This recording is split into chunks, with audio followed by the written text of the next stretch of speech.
সব প্রতীক্ষার অবসান ঘটিয়ে আজ থেকেই মহা ধুমধামের সঙ্গে শুরু হয়ে গেল দুর্গাপুজো 2025। মহালয়া থেকেই উৎসবের আবহ শুরু হলেও আজ মহাষষ্ঠীতে দেবীর বোধনের মধ্য দিয়ে শুরু এই বছরের দুর্গা আরাধনা। কিন্তু কেন পুজো শুরুর আগে দেবীর বোধন করা জরুরি?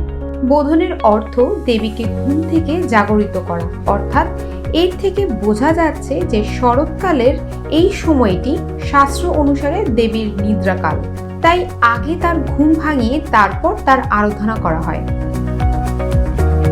পুরাণ অনুসারে ভগবান রামচন্দ্র শরৎকালে রাক্ষসরাজ রাবণকে বধের উদ্দেশ্যে দুর্গাপূজা করেন। তিনি অকালে এ বোধন করেন বলেই এটি অকাল বোধন নামে খ্যাত। তবে বসন্তকালে চৈত্র মাসে যে দুর্গাপূজা বা বাসন্তী পূজা অনুষ্ঠিত হয় তাতে বোধনের প্রয়োজন হয় না। ঢাকে পড়েছে কাঠি, বেজে উঠেছে শঙ্খ, ঘণ্টা আর কাঁসার ধ্বনির সঙ্গে উলুধ্বনিতে মুখরিত হচ্ছে চারপাশ। উৎসবের সাজে মণ্ডপে মণ্ডপে নেমেছে ভক্তদের ঢল, ধূপ আগরবাতির গন্ধ মোহিত করে তুলেছে আঙিনা। বর্ণিল সাজসজ্জা, হইচই আর মহা ধুমধামের যেন শেষ নেই। 5 দিনের এই উৎসব শেষ হবে আগামী 2রা অক্টোবর বিজয়া দশমী ও প্রতিমা বিসর্জনের মধ্য দিয়ে।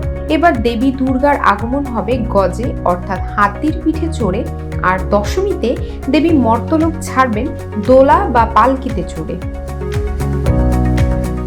ঢাকায় মোট 259টি মণ্ডপে দুর্গাপূজা অনুষ্ঠিত হচ্ছে, আর সারা দেশে মোট মন্দির মণ্ডপের সংখ্যা 33,355টি, যা গতবারের তুলনায় হাজার খানেক বেশি। Desk report, global voice 24।